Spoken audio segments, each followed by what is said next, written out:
Everyone in our town believed Pastor Ezekiel was a man of God.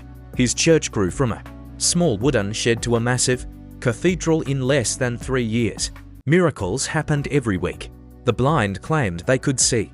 The sick said they were healed. People traveled from distant cities just to attend his services. But behind the overflowing crowds and thunderous sermons was a secret so terrifying that it nearly destroyed our entire community. I was one of his closest assistants. One rainy night, I overheard a conversation that changed my life forever.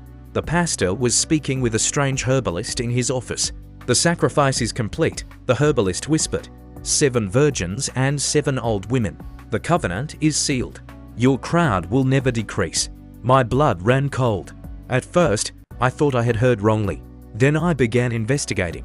I discovered that over the past 3 years, several young women and elderly women had mysteriously disappeared from neighboring villages.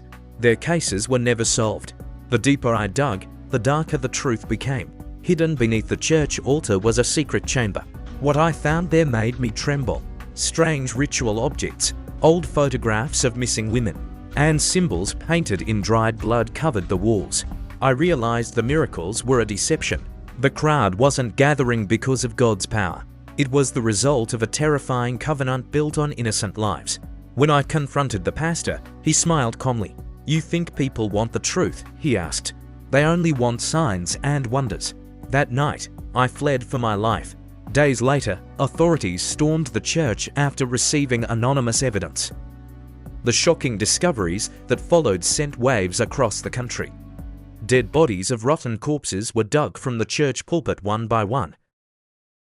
The mighty pastor, who seemed untouchable, fell from grace, and the church that once attracted thousands became deserted almost overnight. The lesson remains clear. Not everyone who stands behind a pulpit serves God. True faith is built on truth, compassion, and integrity, not fear, manipulation, or the pursuit of power.